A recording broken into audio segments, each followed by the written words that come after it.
Good evening and welcome to the Franklin Regional Council of Governments Council meeting for Thursday, October 15th, 2020. It's 5:32 and we'll call the meeting to order and have a roll call vote. Okay. Ashfield. Here. Bernardston. Here. Buckland. Charlemont. Coleraine. Here. Conway. Here. Deerfield. Here. Irving. Gill. Here.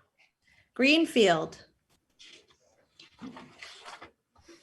Hawley. Heath. Leverett. Here. Leiden. Monroe. Montague. Here. New Salem. Oh, we had New Salem here. Huh. Okay. Northfield. Here. New Salem's here. Okay, that's what I thought. I was muted, sorry. Oh, that's okay. Orange. Rowe. Shelburne. Here. Shutesbury. Here. Sunderland. Warwick. Wendell. Here. Whately. Bill Perlman, regionally elected. Here. Regionally elected Jay DePuccio. Here. And Jim Bassford, Regional Planning Board. Yeah. He's here. I know he's here. Okay, so let me just double check. 1, 2, 3, 4, 5, 6, 7, 8, 9, 10, 11, 12, 13, 14, 15. That's not a quorum. Oh, Jane. Yay! And here comes Jane. Is that what you have? 1, 2, 3, 4, 5, 6, 7, 8, 9, 10, 11, 12, 13, 14, 15. Oh, I have more than that.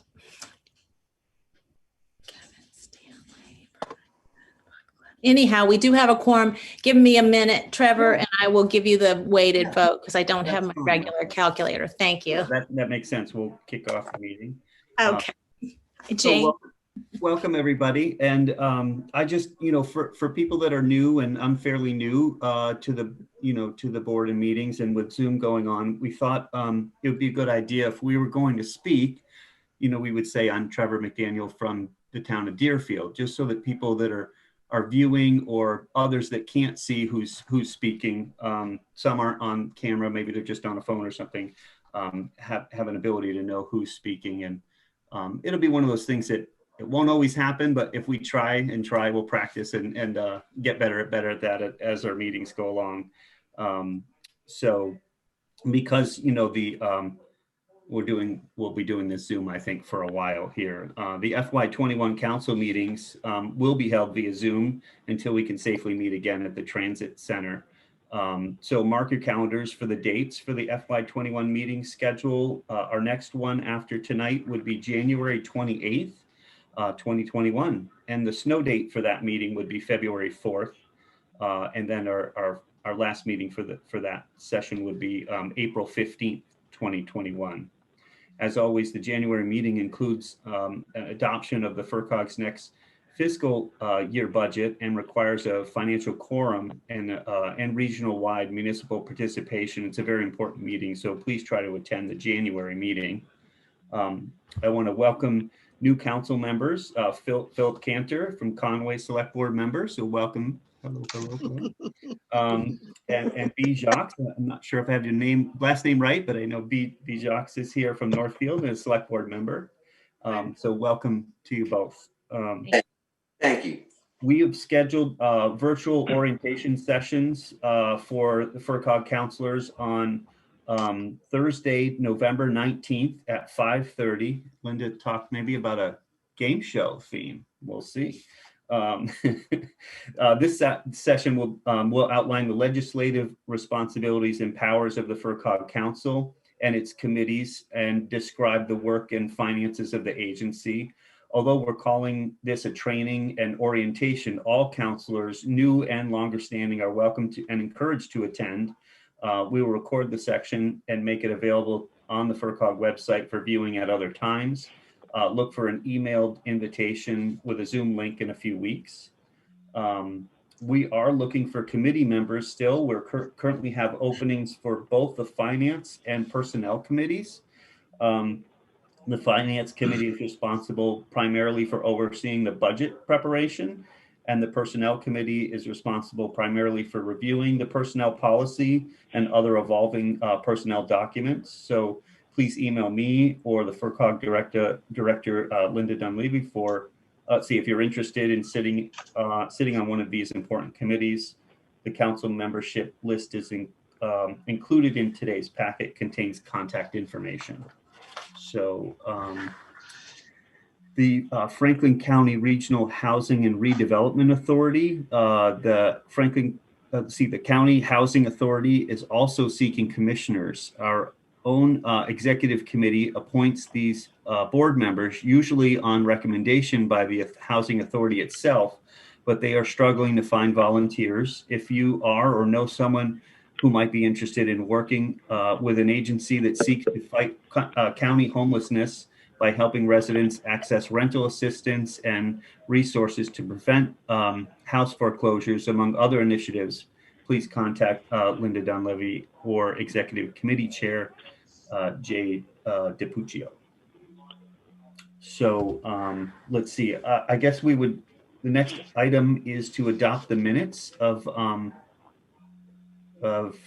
May 21st, 2020. I guess I did that a little out of order, so sorry about that. Do I hear a motion to approve the minutes? So moved. Ellen from Ellen, Shrewsbury. Second. We have a second from Greg. Greg.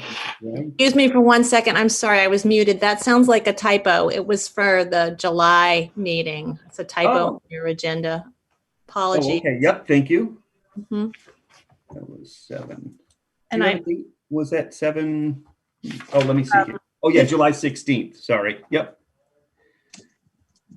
Yep. So we have a motion and a second for July 16th, 2020 minutes. All those in favor, do we roll call vote on that or simple vote? You know. Rebecca, do you need a roll call? Linda, you're on mute. You were going to look into that and I did not look into that. What's the deal with the minutes? I forgot, but how about if the people who are on video, if it's okay, raise your hand and then we can ask the people off video. Sounds good. Hi, Trevor McDaniel. The people off video can do a thumbs up if you look in my block. Oh, yes. thank you, Kevin. That means aye. That's great. Stan, are you a yay? Yay. Thank you. And It looks like Philip abstained. Is that right, Philip? Yeah. Yeah, if that's okay. yep. That's fine. Say yes. Okay. Who was that? Michael. Oh, right. Thank you, Michael. Okay. And then we have 624-6306. That's Kevin. I know Kevin's That's phone me. number. Yep. Okay. I should have it unlisted. I'd be better off. Too late. I've got it memorized. So next up, we have executive committee update. Jay, would you like to take it from there? Thanks, Trevor. I'm Jay DiPuccio. I'm the current chair of the executive committee. Very briefly, the executive committee is composed of 2 regionally elected representatives, myself and Bill Perlman. If you look at the very ratty end of your ballot this year, I'll be on there. We get elected in every 2-year cycles. The other members of the executive committee are Jim Basford, who represents the Regional Planning Board, and 2 at-large members appointed from the council. One is Mayor Wittegardner from Greenfield, and the other, your very own Kevin Fox down there with the funny number and disinclination to show himself, representing Coleraine.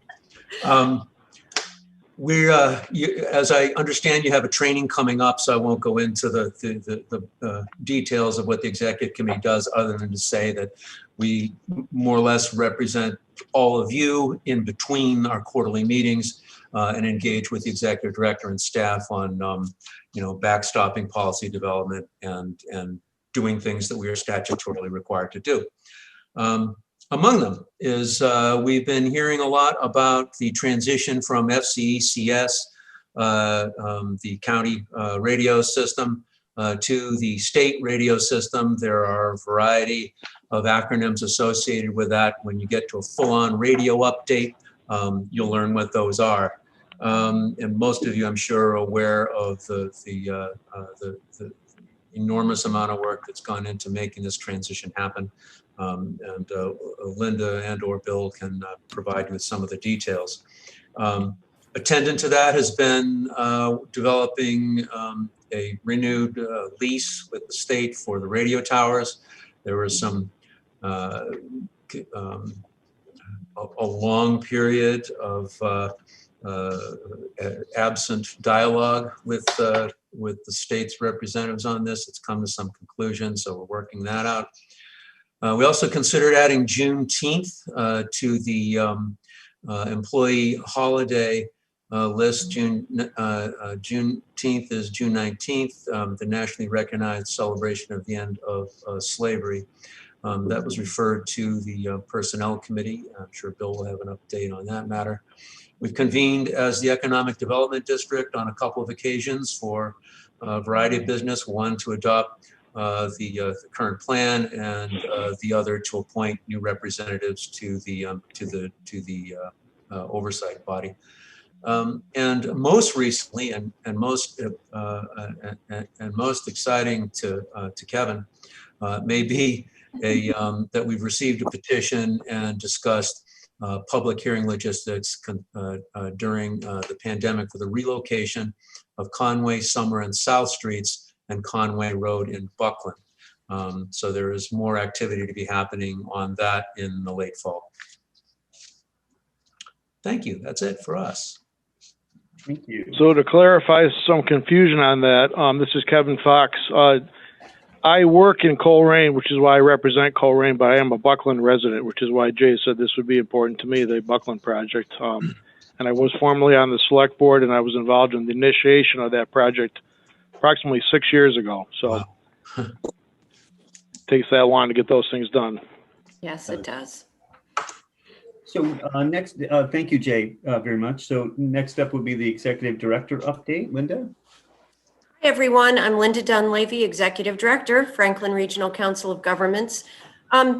I am going to assume that you all read the council updates, and I'll breeze through some of the more important updates by my estimation, because I really would like to use my time to go over some comments that I'd like the COG to submit before tomorrow's deadline about the education reform formula changes being considered.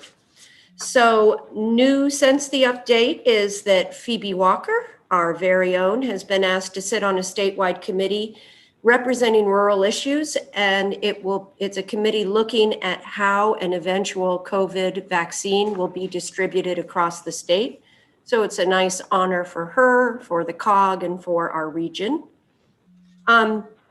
Personnel Committee met today, and we had the organizational assessment consultants come in. Their plan is to have that study done by the end of December, so I expect we will do a full presentation at the January council meeting. They've been doing lots of interviews, more than 30 conducted so far, and a few more to go, and that was a good discussion. Who are the consultants? Community Paradigm, it's Bernie Lynch. Bernie Lynch is a retired town manager and administrator from the eastern part of the state, and he created a consulting firm, and he brought on Deb Radway, familiar to many of you from Montague, and Bernie Kubiak, familiar to many of you as a former town administrator in a couple of our towns. Thank you. Mm-hmm. Hope you saw that Heath and Leiden both received municipal vulnerability planning grants. That puts our number of our MVP communities up to 22 out of 26. And Right. So if the remaining towns, which are Shelburne, Hawley, Monroe, and Gill, are interested, please let us know. We can help you write the application for the first stage to receive a planning grant for that. We talked about this at the last meeting, that Jessica Atwood applied for a Economic Development District Supplemental Award. We've received that award. It is $400,000 of CARES Act funding that will be used to deal with economic resilience and recovery in Franklin County. And that will include creating a new plan, a new resiliency plan for the region, providing some specific technical assistance on our SEDS projects to move them through the system. It is not easy to get through the EDA system. And we'll also work on helping communities match state funding opportunities with federal funding opportunities with that funding. We've awarded some of the funds to the Franklin County CDC to help with local business technical assistance. And then we want to do a water and wastewater master plan for the whole region. This is really a follow-up to the forum that we did last November, where more than 100 of our local officials came and really had a great discussion about the challenges of water and wastewater in Franklin County. I hope you saw the collective purchasing good news of what great pricing we got on salt and sand, and also hope that you read the funky little box insert that pointed out that that some of our treated salt rock is treated with organic byproducts, including beet juice and distillery runoff. So when you see that the salt being spread is a brownish red, that's beets. How cool is that? I always wondered what that red color That's was my favorite part about the council updates. Yeah. We have hired a new vendor to help us with maintaining the FCCS, the Franklin County Emergency Communication System. This is big news. We are a little panicked when we lost the contract with the existing vendor, and we are pleased to have a new vendor. If you have questions on that, I see Dan and Bill both in the meeting. Local official workshops are starting again virtually. Up next is FinCom 101 on November 3rd and OSHA for town administrators on November 12th. We are really looking for ideas of bearable and tolerable, but interesting and informative sessions that can occur on Zoom. So if you have ideas, please let us know. I do want to give an update on our flu clinics. We have had 6 flu clinics across the region so far, 6 more to go. We have already given out 1,235 flu vaccines, which is more than we have given out ever in a preceding year.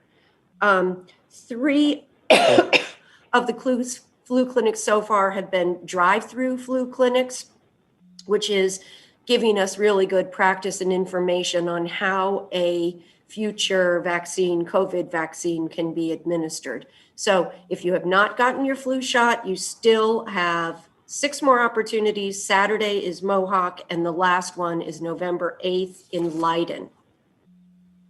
And then we have 2 new staff members, Lori Solomon and Sage Shea. Please read about them. I feel like I've been going a really long time, so let me get to the education reform letter. So DESE, DOR, DLS are considering changes in the education formula, especially the minimum contribution that municipalities must make. DESE is considering eliminating the hold harmless provision. I am going to assume that you all know what the hold harmless provision is. Please tell me, nod yes if you do. If you need an explanation, tell me. It is basically when education reform passed, someone help me, 1996-ish.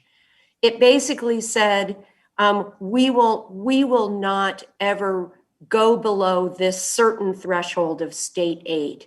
That has been particularly important for rural school districts since then, because so much of the formula is based on enrollment that we would lose an enormous amount of money. So public comment deadline is yesterday. I want to read to you what I've written so far and then ask you to spend a few minutes to think about what I've missed and if we want to provide some examples. So what I've written so far is, in rural districts, per pupil costs are high because it is difficult for small districts to create economies of scale. Many small districts have decreasing enrollment due to demographic changes and competition from private schools, homeschooling, school choice, charter schools, and vocational technical schools. Declining enrollment does not lead to proportional decreased expenses because of transportation, employment benefits, special education, higher per pupil costs for charter and tech school, and other costs that cannot be eliminated.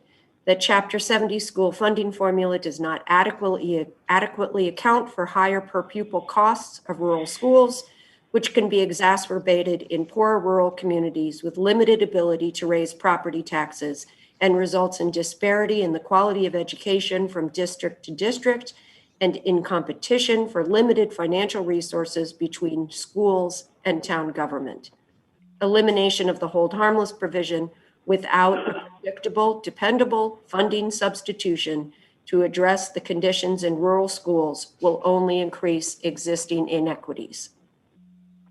So I would also add to that, what they factor in is, an area's financial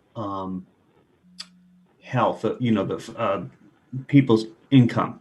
Yep. And, if you look at Deerfield, our most wealthiest income is in a non-tax paying section of town. So, we have a couple zip codes in town. They go by zip code as well. And this has been an issue we've been addressing with the state as well, and DESI and DOR, that, we pull in some of Whately, and then we have a lot of our more wealthy individuals live in an area where we're not taxing them for, real estate tax.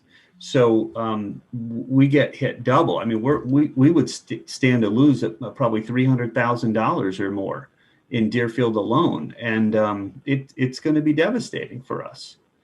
Yeah. Kevin, do you want to jump in and give the information that you got? I echo that sentiment regarding the zip code issue. That's been a concern for years, is because it's a driving force in the Chapter 70 formula. And with the like Buckland, where I live, we have 5 zip codes, Yes. which doesn't necessarily represent our wealth accurately. Right. So I think that's something that's got to be resolved. But the thing we banged our head against on that is that it's a federal issue as well as a state issue, and we haven't gotten anywhere at either venue. Other than that, I think you summed it up pretty well in your letter. I think it would be devastating. I'm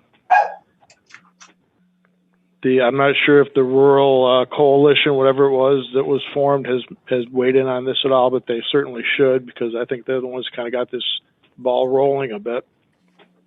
I don't know. Okay. No.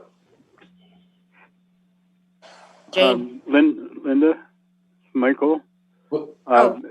did you address the special education funding and the conflict between the circuit breaker, where a district can have, I think it's like 10 students that cost $13,000, and that doesn't break the circuit breaker, but one student that costs $140,000 would, and would be supported by the state. I probably have not said that strongly enough, but I can. And it's kind of, I would address it as basically a ratio problem, that if you have few students and one is 160,000, then you have a problem. Is that how you would express it? Well, as I understand it, and Doug Tanner on our finance committee has been working on this and working with a representative from Wendell helped me with the name. Susanna? Susanna, What? yes. That the issue is that there's this trigger for when a district gets support for The circuit breaker trigger you're talking about. right. And All right. Yep. I'll add it.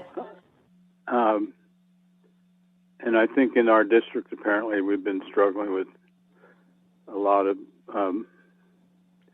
lower cost special needs students. If that's not too gross a term, where the district is not getting any reimbursement for them. Mm-hmm. Okay. And it's a Jane? lot of money. So Yep. that's one concern. Jane, is it your dog that's barking? No, they never interrupt me. They would never do that.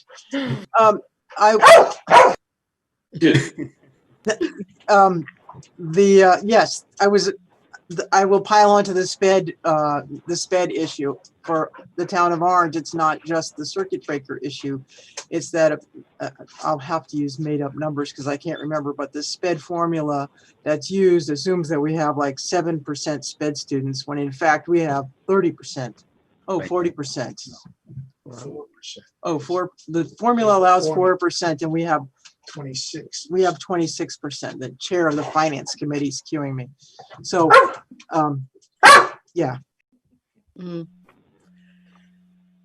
Okay. 4%, but 26% and High Keith. Yeah. Yeah. Another comment. You're talking about zip codes. Shutesbury has 3, and one of them happens to be the Amherst zip code. And one section of that is what we call the Gold Coast. Yeah. Need I say more? So, Linda? Yep. So I'm Phil Cantor, the new guy from Conway. So the education, one of the things they're going to be looking at is, like you said, the minimum contribution of towns to your regional districts. And this is a really important thing for us all. I delved deep into this a couple of years ago because I was the guy that had to stand up in town meeting and explain how a Frontier 2% budget increase resulted in a Conway town 17% budget assessment increase. And it's because the formula that the state uses is so Byzantine and unpredictable, and it does not allow for us as towns to accurately plan out long distance plans regarding school financing. And in fact, when I called up Desi initially and asked, who can I talk to about this? I was actually told that there's only 2 people that ever understood it. One is dead and the other's in an insane asylum. And, Well, I only knew of one. I'm sorry to hear. but there is a really important thing, and it's what the Massachusetts Association of School Committees and the Massachusetts School Superintendents Association are both asking for, and that's a reduction in the percentage in that formula that personal income, that town aggregate personal income occupies, because that is what's responsible for our wild swings as towns. When you have the reality is when you have one very wealthy family that moves into, or just a very wealthy taxpayer that moves into a small community like ours, it skews the ratio up so that you get hit unexpectedly, and you as a town have no insight into when that's going to be coming. So, and if they could just lower that percentage, I think what we're asking for is just lower that by 2%. Instead of 61, whatever, we want it at 59. And if we do that, then we're going to have a smoother budget process for all of our towns. So I think it's a really important issue that it's long time being addressed, and I'm glad that they're going to do it. But if they don't change the contribution required of personal income, us small towns are always going to be faced with these crazy, unpredictable swings. So Yep. that's Thank that. you. Greg. Yeah, we, in Gill and Montague, some of us in a subcommittee, finance subcommittee, have been diving deep into the 82.5% cap. We recommended that they lift the cap, but also to Philip's point, the MMA put out a suggestion or a proposal to shift the 59-41 percentage mix to a 50-50, which would be a dramatic change of about $1 billion, shifting away from the property, the property side and shifted over to the state side. They have the solutions. All the proposals have been there. If they could institute the millionaires tax and start with a progressive tax from the top, that would shift at least the proposal or the estimates were about $2 billion. That could backfill the state shortfall on shifting the 59-41 to a 50-50, as well as backfill any sort of immediate impacts of raising the 82.5% cap. So, I mean, they have the tools. It's just part of it. It's just all political at this point. It's not that, financially they can't shift things and make it, one, it'll make it more progressive. Two, it will take some of the stress off of local budgets so that we're not always bumping up against our levies to fund our school system. So we've written pretty extensively on it in our comments. So, you'll probably see them as they get posted. All right, so the comments are due tomorrow. I will redraft based on all of your comments. It sounds like you all know about this already and perhaps have already submitted stuff as your towns. Does anyone need the link or do you have it? Yeah, I have it. Okay, all right. So I'll submit this tomorrow. And unless there are questions for me, I am done, Trevor. Thank you, Linda. One comment. Excuse me, the link that you refer to is what? It's the link to submit comments by tomorrow. Okay. You want me to send it, Michael? Yeah, thank you. Okay. Me And too. Ellen and Patricia. Who said me too? I did. Pat, okay. Patricia? I just wanted to say me too. I know Ellen is. Oh, needs the link as well. Great. And Ellen? Linda? Yes, This ma'am. is Ellen McKay from Shutesbury. Quick question. In your text, I didn't hear anything about the problem of paying for school busing to regional schools because, of course, we're supposed to get 100% from the state. Yeah, right. That died so many years ago and has never come up. They keep promising increases. So eventually they'll get up there. And needless to say, they still haven't. I'll make sure it's in there. Thank you.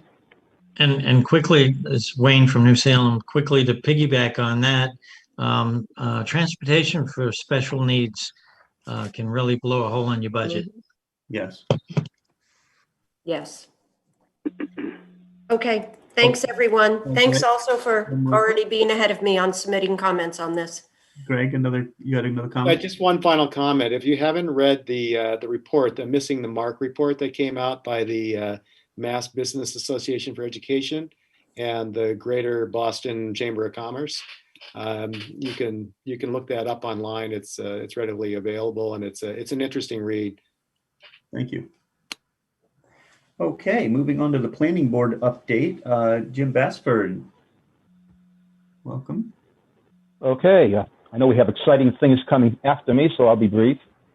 At the September, the Franklin Planning Board explored issues related to the small homes and accessory dwelling units that can provide an affordable housing option. And we also spent some time in a presentation on discussions on zoning related to large-scale solar facilities. The small dwellings, small houses, is certainly drawing a lot of attention. So exploring that and going over and having a lot of discussions on that. So that's a brief summary of our September meeting. Thank you. Thank you, Jim. Any questions for Jim? I have a comment. Oh, sure. It's Michael Edwin from Wendell. I just submitted an application for conservation development, which is a rework of conservation development that Gwen Hallsmith, with support from the whatever it was then, Franklin County Planning Department, and we passed a bylaw for that in 2010, and we will be speaking with our local planning board about that proposal this coming Monday, and at some point I could let people know how that goes. Thank you. So next up, we have a Finance Committee update and fiscal review report. Lynn Sidney and Claire McGinnis. Hi, Claire. I'm So, Claire McGinnis. Claire, you want me to lead this off? This is Kevin Fox, Coleraine again. Okay. I am the vice chair, and I'm sitting in for our fearless leader, Lynn, who unfortunately couldn't make it. Oh, okay. Welcome. We had, I think, 2 meetings, and Jay and Ellen are members as well. They're both here. They can correct me if I'm wrong. Good. We had 2 meetings, the last of which we couldn't achieve a quorum, so I'm throwing out a pitch for another member, which I think Linda noted earlier, where there's a vacancy on our board. Yeah. So if you know anybody interested in that, step forward, please. Contact Linda on that. The year was certainly not without challenge, but it was creatively and diligently met by our staff and our director. They will give you an update on that, and Claire as well, following this. The bulk of what we did at the meetings we had was to do I call it a dry run walkthrough of the fiscal review, which you're going to be presented with tonight, and to iron it out, ask questions, give it a thumbs up, which we did. And so, given that, I'm going to pass it over to Claire, who I think is still here, right? Yeah, and Linda to present that review. And this is basically the kickoff of the FY22 budget season. Thank you, Kevin. So I am Claire McGinnis. I'm the Director of Finance for the Council of Governments. Thank you all for tuning in this afternoon, and I do hope you've had time to look at the report. I don't want to use up too much of your meeting time, but I would like to draw your attention to a few critical points. As Kevin's already described, the schedule on page 1 is how we intend to get from this summary of the year we're just closed, which was FY20, to planning our FY22 budget and bringing that for your review and approval in January. Page 2 and 3 are our attempt to describe the work of the COG to an outsider or a brand new council member. So that's a good place to start if you're either new to the council or just would like to understand more about all of the ways that we do our work. Definitely. Page 4 begins the summary section of the year just closed, moves on to the current year, which we call FY21, and then also has some introductory comments about fiscal year 22. Fiscal year 20 did close in a surplus position resulting from unplanned revenues. We had higher than expected grant and contract work, which benefits the general fund through the indirect revenues in that area. For the first time, our unaudited fund balance topped $1 million, and that is visible on page 4 in the chart on the left. Looking quickly for questions, but I don't see any hands. Okay. FY21 is 4 months underway. At this point, we have an unprecedented amount of work to get done, and we have some unusual unknowns. The largest unknown for us is how our funding sources will be affected by the ongoing pandemic and economic recession. Unless we have very significant changes in grant funding, we anticipate being able to level fund or increase only minimally the town assessments for FY22. The bar graph on page 5 illustrates two ideas, and those general fund assessments are the part of the bar that's on the bottom in a solid blue color. Those two ideas are that the assessments from towns are a very small portion of our total annual funding. And also, this graph illustrates how stable we've been able to keep those assessments to the towns over time. Looking quickly. Page 6 introduces the general fund, which has 4 sections, and a detailed look at each of those 4 follows on pages 7 through the top of page 10.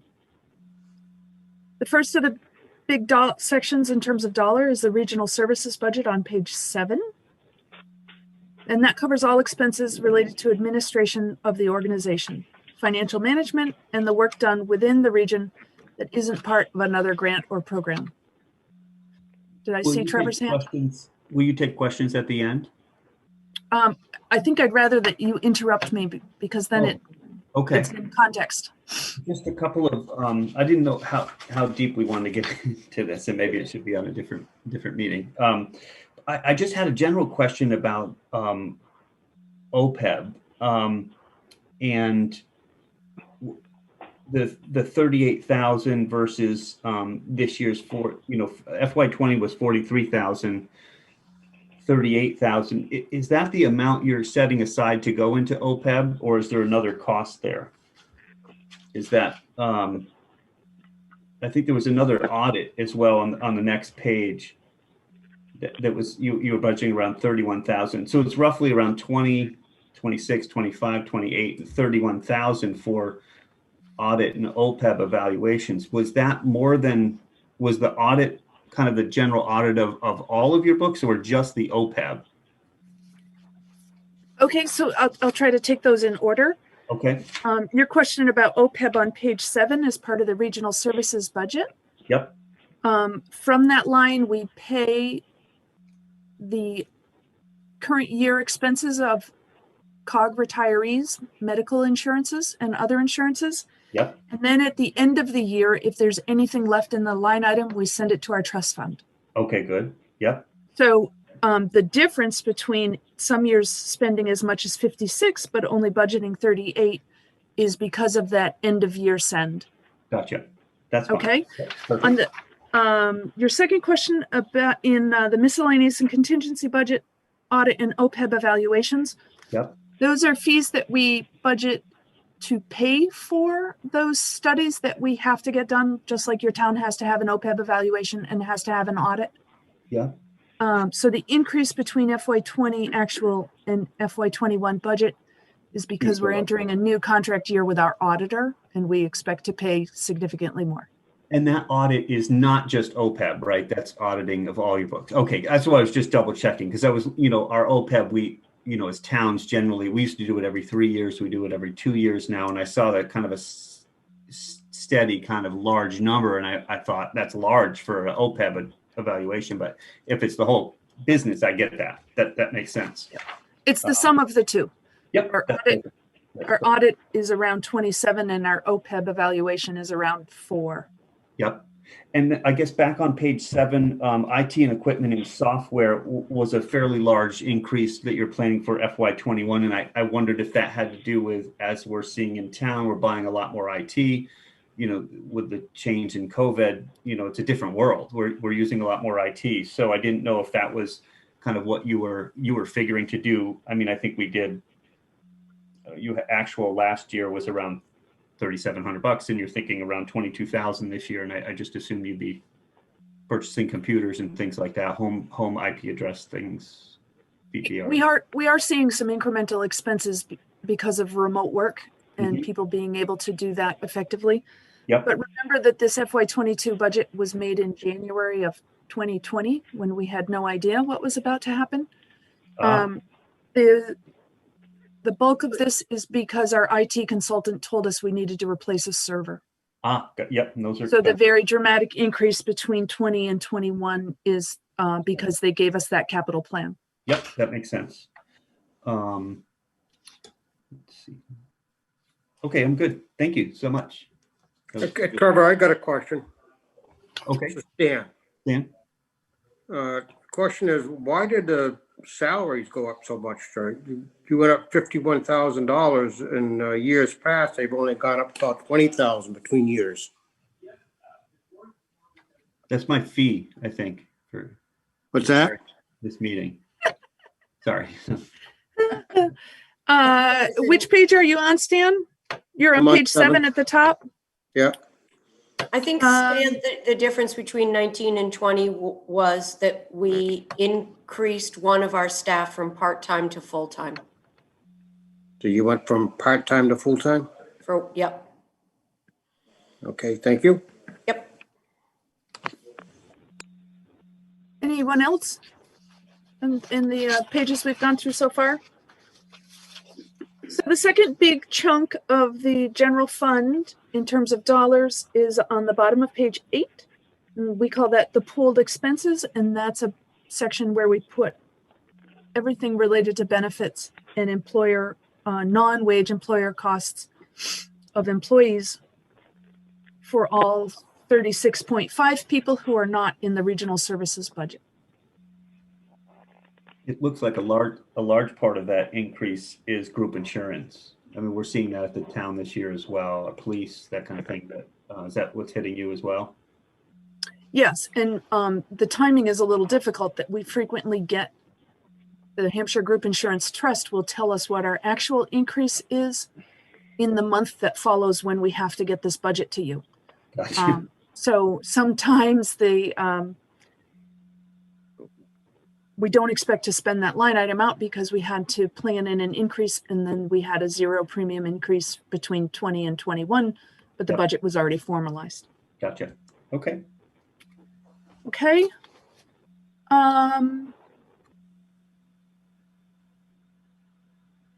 Beginning on page 10, this report then provides a short summary of each of the municipal service programs with a snapshot of FY20 in a chart and a description of their work in the text. Financially, each of these programs is managed like an enterprise fund where all expenses are gathered together in one spot, and then revenues are established to cover those expenses. Yep. And it looks like on 11, the Cooperative Public Health, I'm sorry, this is Trevor from Deerfield again. Cooperative Public Health, we're running a deficit for 20. And I wondered if that was, again, related to COVID, or I know we did hire staff, and, you know, at least everybody's been working crazy hours. So is that kind of where that negative 15,000 is coming from? They did have an unpredictable year. They had 2 towns join the district, and we got a budget amendment to try to estimate where that would take them. Yeah.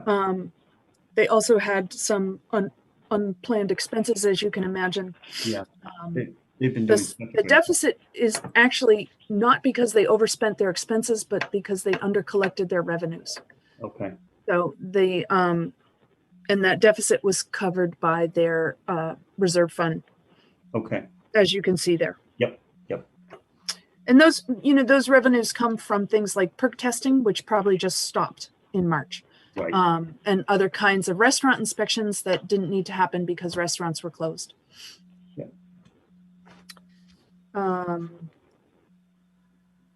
Okay, so that on the next page, you can see our accounting program, which also needed to use some of its reserve to cover FY20. We made a decision to increase the size of the staff last year in an attempt to better cover the requirements that happen in the accounting program in each of those participating towns. Are you looking to increase the fees this year?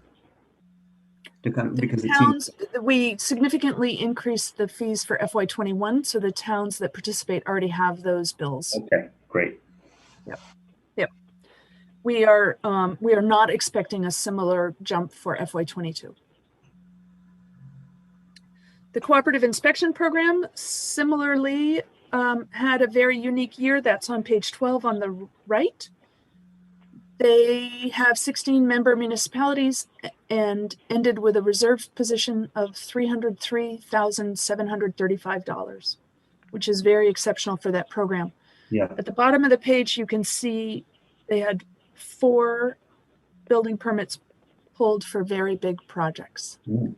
And that essentially makes up for that, the end of year surplus.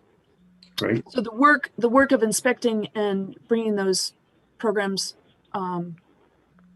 bringing those building projects into completion will happen throughout FY21 and 22.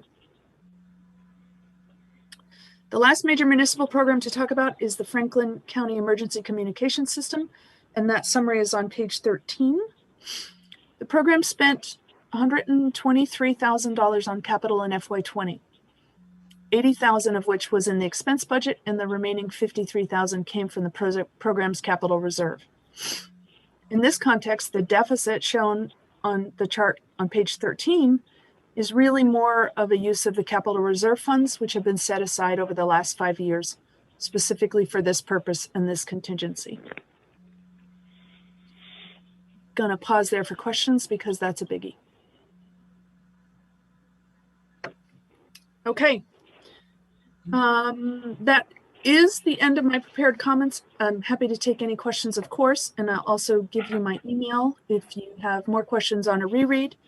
It's cmcginnis@fercog.org. I have one more question, not to hammer OPEB, but it's just because of my curiosity. Do you have a formula or a policy set as to how much goes into your trust each year? Is it specific percentage, or like how did you come up with a plan? That I realize that you're very aggressive to get on track in 5 years to have it funded. I wish all towns could do that, but our liability is a little bit higher. But I just wondered what the policy was on that. If anybody. And I can't tell you the history of the policy, but the policy is that we budget 5% of payroll. Okay, thank you. And that covers our current year pay as we go costs, and everything that's left, then we send that to the trust fund at year end. Okay. The history, Trevor, is that when we transferred to the Massachusetts state retirement system, the state retirement system did not welcome us with open arms and wanted to get us to pay an assessment. The legislation as written, we do not pay any kind of assessment to the Massachusetts state retirement system. And so they told us of their intent to get legislation to change that, and that if that happens, we will need to pay them 5% of payroll. And so we have been putting this aside, anticipating that legislation. When that legislation doesn't pass, we put it into OPEB. The legislation did get moved out of committee, out of the Joint Committee on Public Service and something, that was the committee it was in. So the legislation did move forward one step further than we hoped for. And so we're watching it pretty carefully right now. So why do they want you to pay into the? They want all of the regional planning agencies in the state. The year that we joined the state retirement system also did an audit and discovered a 60-year error where the regional planning agencies were supposed to be paying an assessment and never have. And the state retirement system is after all of the regional planning agencies in the state and is sending the other regional planning agencies $350,000 bills every year. Wow. Yeah. And back to your question about the 5-year plan. Yeah. As you know, in all of your towns, you think you have a plan and then your next actuarial study comes through and your liability always goes up. Absolutely. So that is the plan, and every year the target moves. Yeah. Hopefully we could still get there in 5 years, but it's very much an evolving target. Yeah, I'm having a hard time getting our finance committee to recognize the severity of the problem, and so I've in Deerfield we've convinced them that we should be putting I think it was 4% of what we pay. So we have a current retiree, that we pay out every year to support our retirees. That we would pay 4% of that into a trust fund. And it's woefully inadequate, but it's something. And I'm not sure what other towns are doing, but I know this is a huge liability for everybody. And it's a moving number. So everyone just says, oh, it doesn't really, we can't get an answer, so we do nothing. But we need to do something.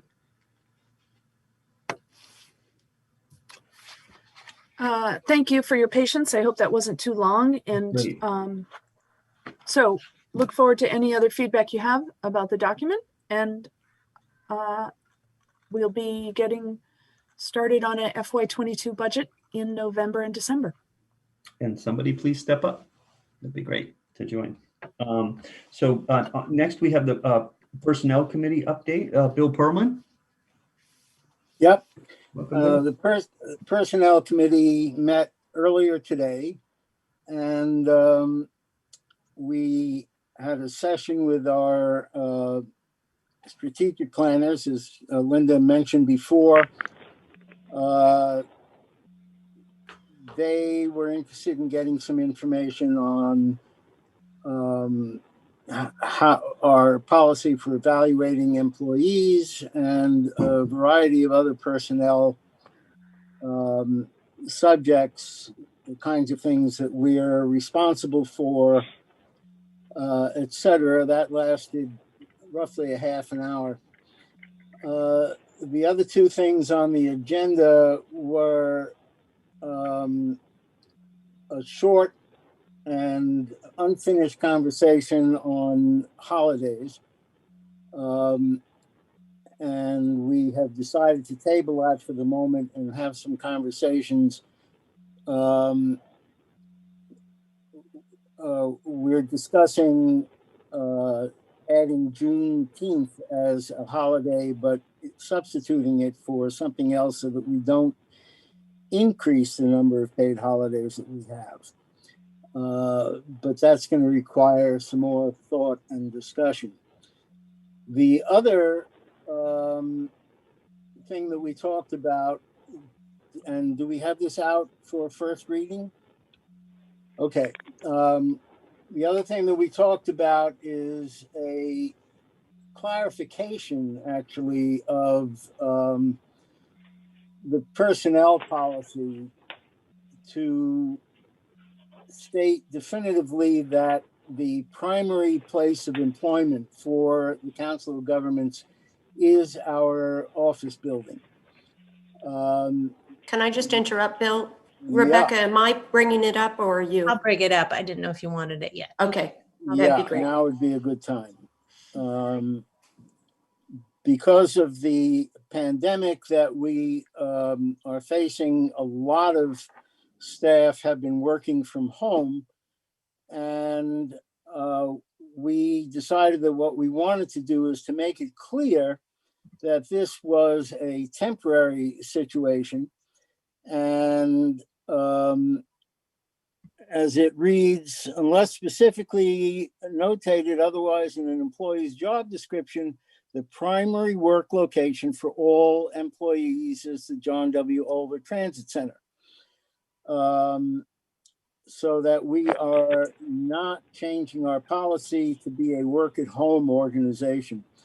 Obviously, as long as the pandemic is with us, and we will follow safety recommendations given by the state and whatever other health agencies we need to pay attention to. But as this thing is over, we will transition back to the transit center as our prime piece of, as our prime location. So tonight, what we are doing is submitting this language to the council as first reading. We will be required to bring it up again at our next meeting for a second reading and a vote, but we're presenting it tonight. And that was basically it for our personnel committee. Any questions on this? Any comments from anybody on this? I have a question. Thank you. Your name? My name is Michael from Wendell. Thank you, Michael. I'm not sure I heard you say what the rationale for putting this position forward is. In a lot of discussions, and we think that you lose a lot of different, you lose some communication ability, you lose the ability to efficiently mentor people if you are not in the same place. A lot of discussion takes place, a lot of information is exchanged, whether it's on a formal basis for work or an informal basis over lunch. Mentoring somebody can become much more difficult. I remember when I started, I had 65 other engineers, and I could ask each of them one question a day and not bother anybody. And if you are and it was very helpful to me, and to just sort of wander and ask, or somebody look over the shoulder. If you're not there, there's a hesitation, and a lot of information does not get passed. There's also a collegial aspect to employment with the council, and working from home, you lose a lot of that. And I think that it would impact the staff badly if we were not able to be back together in a single location. So we are. Did you say a collegial factor? Yes. Okay. And we just want to, this has always been the policy, but we just wanted to make it more formal so that it's understood as a policy, and that we are not changing the policy because of the COVID crisis. Any other questions from any other members? I'll jump in. This is Steve Ellis. I would just say I think it's a good move because it signals with clarity to your staff what the organization's intentions are. There can be, I guess, rational arguments made for primarily having a telecommuting organization or having one that is more office-based. But if that's your intention, I think it's really important to signal it. And I would say, too, as you begin to have some staff re-enter the workplace and others who may feel less inclined to do so, and I say this knowing that you're taking a very cautious approach, that there are all sorts of dynamics that can occur between staff who feel they must be in the workplace and those who are not in the workplace. And it can lead to some real complexities in relationships between people who have historically been accustomed to all being in the same place with what they perceive as the same level of accountability to their offices. So I think it's smart. This is Trevor from Deerfield. I too, I think it, a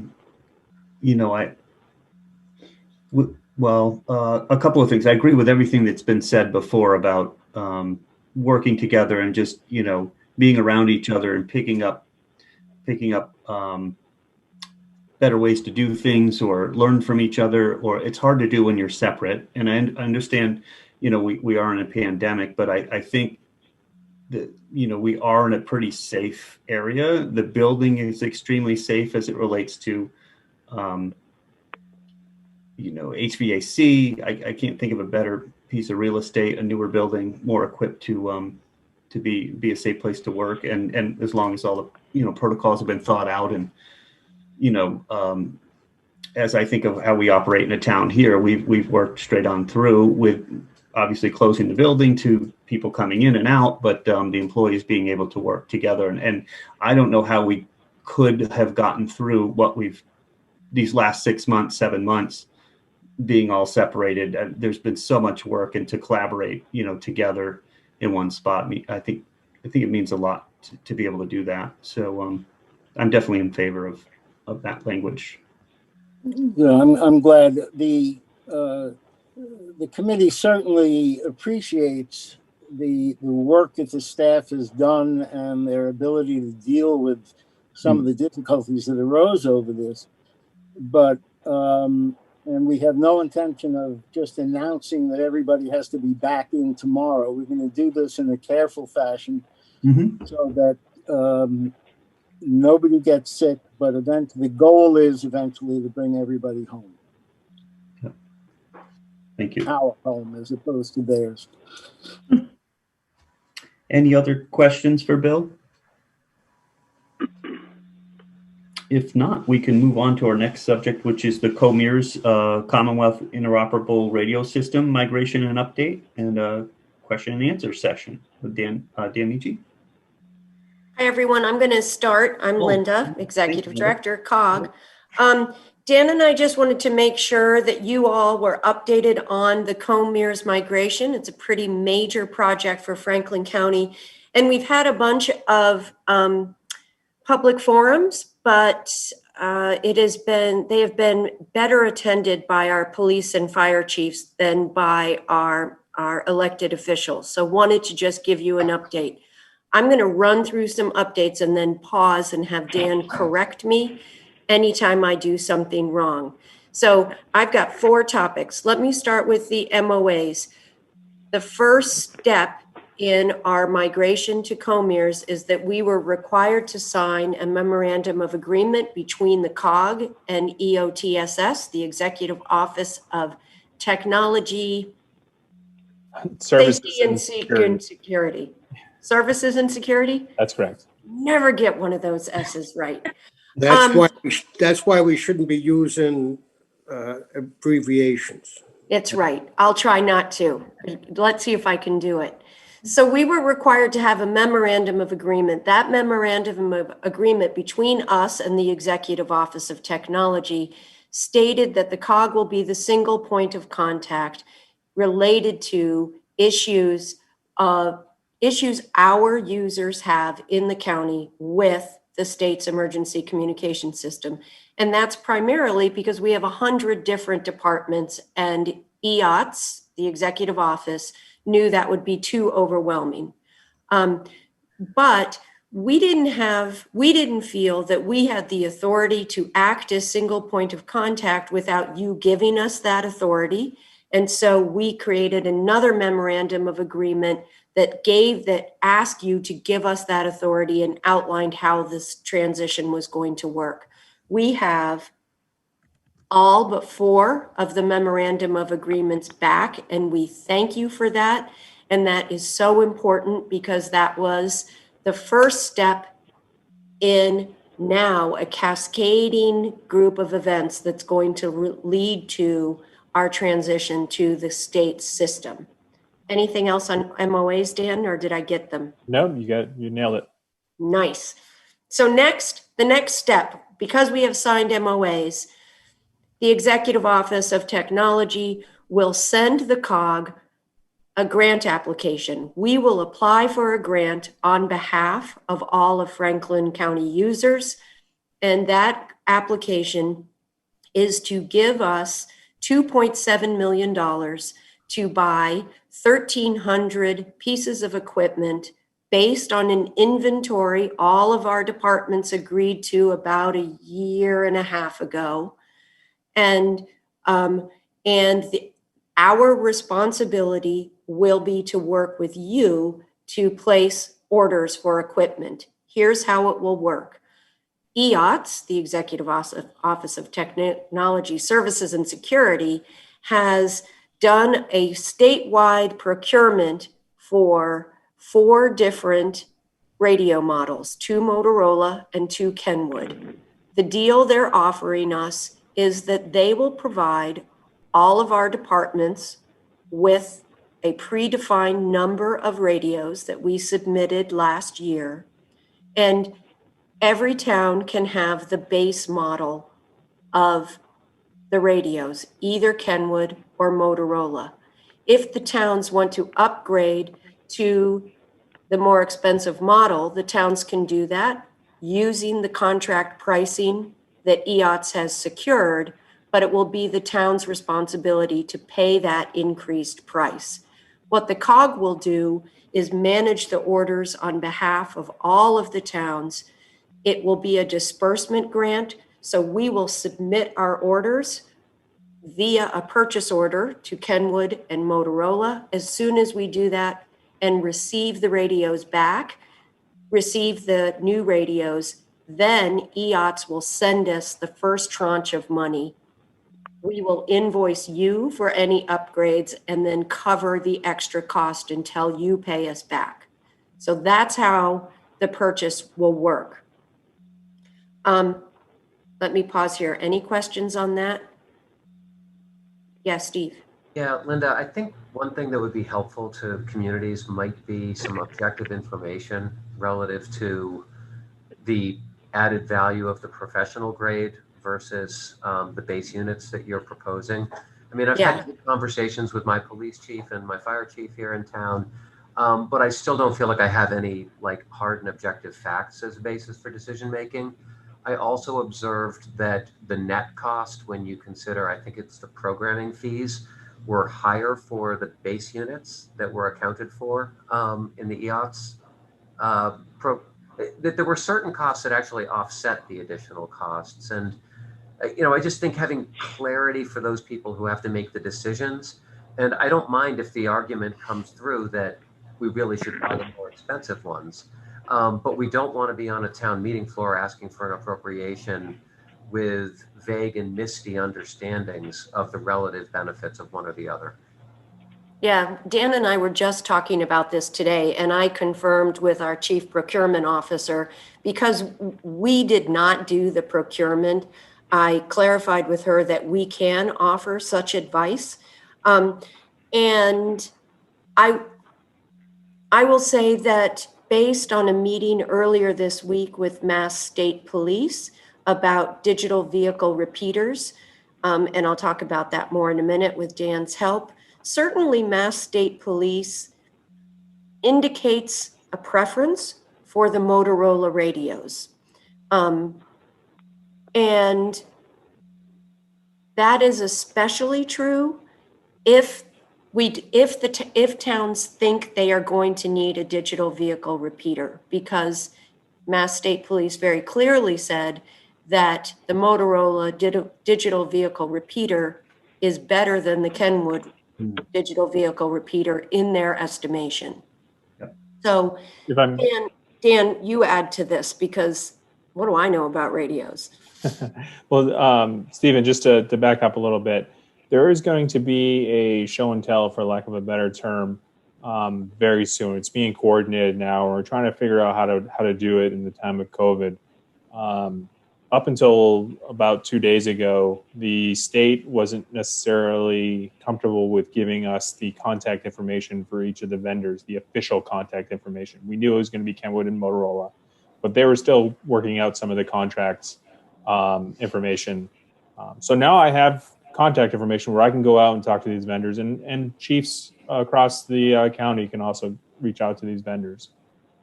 But my goal is very shortly to have some kind of show and tell, either online or, we're thinking of, let's see if we can bring them in, mask everybody up, gloves, disinfect the radios after everybody comes in, have assigned times. I don't know how difficult we want to make this, or how much of what people need. I need to survey the chiefs and what they need to make solid decisions on what radio they want to go with. So I hope to have that happen shortly. But I think, Steve, you make a really good point, because here's the deal, is while the pricing is good for 3 years, so we can access pretty good prices, this grant is a one-time deal. And so we need to very carefully think about this $2.7 million of value that Franklin County is receiving and make wise decisions. And so, as Dan points out, doing this in the time of COVID is challenging, but it is so important that we get this right. So this is Trevor from Deerfield. One question I have in the layout of the money, are we concerned at all about, the step was we purchase the units, then we get paid back by the towns or the entities, and it's a lot of money, and we're relying on town meeting appropriation. Is there any nervousness on that at all, or do we feel pretty confident whatever we purchase, we're going to get our money back? Well, I actually forgot to ask Claire this question earlier today that Dan and I were talking about. We encourage chiefs to build extra money into their FY21 budget. Yep. We are not sure how many people did that, just because it seemed like such a fantasy that this would actually happen in FY21.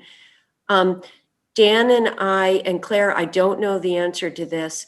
If municipalities buy equipment in FY21, but build paying us back into FY22, if they've not built it into their FY21 budgets, is that okay for us? We would carry that as a receivable, and it would be okay for us as long as it's not everyone. Right. So that the bigger that number gets, the more it will attract an auditor's attention, and the more it affects us a financial strength position to have a receivable instead of actually having the revenue. But certainly if it's a town or two that forgot, we can cope with that for sure. Yeah. One of the things one of the many questions that we're going to be reaching out to chiefs shortly to get an idea of what kind of radios they're going to be purchasing. The state wants to know that ahead of time. We also want to know who's financially ready to migrate, so that we can work on the migration plan from that perspective also. So not only where they're located and their need and how the system is going to work, but also put another variable in on whether or not they're financially ready. That's great, Dan. I feel better about that. Thank you. Dan, anything more about the grant? A question we have for you is whether you think we should hold a forum for finance committee members. We assume that finance committee members have not been attending forums about this issue. Should we hold one specifically for them so they understand what's happening? Linda, this is Stan in Berniston. I think we should, because I agree. I don't think they've been involved, and they should be. Okay, thanks, Stan. I think we're going to need to do that in November timeframe if we do it. Steve? Yeah, I'll just say on Montague's behalf, you'll notice that I'm usually the one that attends these meetings, and most others as a professional member of staff. I find that having really thoughtful, concise, written summary materials allow us to not only present a message to those stakeholders, but to make sure that it's replicated with some fidelity, rather than sort of a game of telephone or one person attends and perhaps something about it captures their imagination or completely deadens them to it. And then everyone else gets their information through that filter. So I certainly wouldn't discourage you from having these forums, but concise and clear information that is in written form is well consumed, I know, in my community, and helps influence decisions. We couldn't have voted an appropriation for this at our annual town meeting last year because we didn't know precisely what we're buying, what it would cost. And, there are other complexities right now getting anything associated with a police budget in a very progressive community. So real certainty And framing is really, really important in written materials. So one of Okay. the great things about the pricing that I sent out last February to all the chiefs was that it got better. So in a lot of cases, the pricing for the upgraded models have gone down by over $100, sometimes $200 in cases. So if anybody went out and used the original pricing that we received from EOTS, they're going to be in pretty good shape, and I hope that's what they did. So the last thing I will say about the availability of equipment is that on Tuesday evening, Mass State Police gave us gave our region a 2+ hour presentation on digital vehicle repeaters, which frankly was fascinating. Really well done, and gave us really a huge amount of information on digital vehicle repeaters. They are expensive. They are installed, going to be somewhere around $12,000 a piece. And so what Dan and I were talking about today, and what Dan is talking to Mass State Police about, is whether we can get a portable digital vehicle repeater, either the COG purchases it or Mass State Police loans it to us, so that before towns invest in a digital vehicle repeater, you use the portable equipment to see if it does help with coverage inside buildings, et cetera. And so we'll keep all the chiefs informed of the availability of that, but it might be that to Steve and Trevor's point, it might be that if you think that your town is going to have some difficulty with in-building coverage, maybe you want to go with the Motorola, maybe you want to go with the upgraded Motorola with the additional software, because it's cheapest to add the software now, in anticipation of within the next 3 years, perhaps buying some digital vehicle repeaters. And so all of those decisions Dan is going to try to help the chiefs with through show and tells, loaner equipment. The other thing that Dan and Chief Pechorek have done in Hawley and are trying to figure out how to do is really test the equipment to see how it works in all of your towns. And I will move now to coverage. That the other public forum that we want to have is a public forum about the coverage maps. Certainly, Executive Office of Technology wants to underpromise and overdeliver. And so they have created coverage maps that shows the worst possible coverage that COMERS will have. And then they have created maps of the best possible coverage that the FCCS has. And so we just really want to have a public forum so that we are explaining what the maps are saying. And then if a town has a concern that it looks like you will have inadequate coverage, we want to take the time to bring some sample radios out and really test it, because the mapping showed Hawley would have what, Dan? 14% coverage or something like that? For COMERS, not very. The coverage wasn't going to be very good. So close to 2 years ago, I guess a year and a half ago, John, our chief Pechorek, and myself went out and met with Hussein, and we drove every single road in Hawley, and the radio service was perfect. We never lost service throughout that entire town, which absolutely amazed us. We were inside canyons, 300-foot rock walls on either side of us, seemed like, and which is definitely an amazing feat for the COMERS system to reach down into those kind of terrain. So we are super hopeful that the same is true in all of the other Franklin County communities. So I think that's what we have, but happy to answer questions. Really want you all to be comfortable with what is happening, because it's gonna start moving. Yeah. The final thing to say is that we've redeployed Dan in our work program so that Dan is moving to co-mayor's transition, probably about half time, and will increase over time as needed during the transition, so that Dan will be the COG resource available to all of you if you have questions and concerns and issues. Hey, Linda, this is Stan again, Bernison. Yep. Do we have a rollout schedule? If we get the grant application on November 1st and get it submitted back, we expect to start getting the funds for the radios in around December. If the vendors, as they say they can now, deliver the equipment relatively quickly, the migration would begin somewhere in the January, February timeframe. Dan, do you still agree with that? That's what we're shooting for.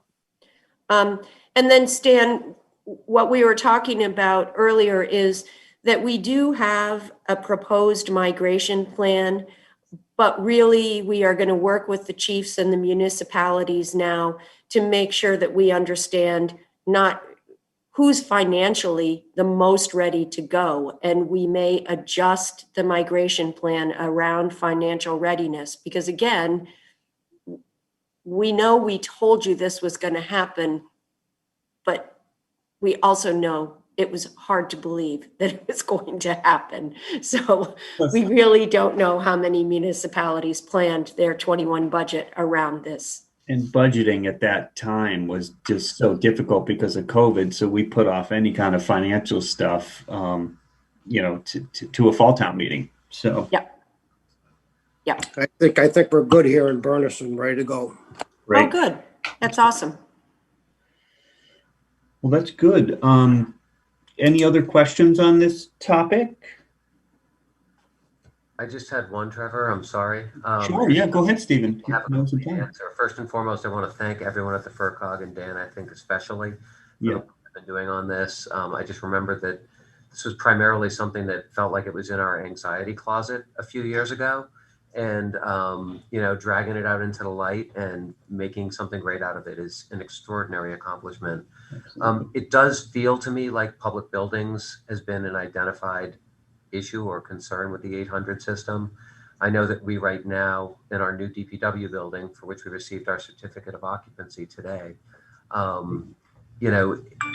we're about to spend between $30,000 and $50,000 for bidirectional amplifier so that we can hear the 800 system inside the building. We probably would have had to have something with the 400 system as well.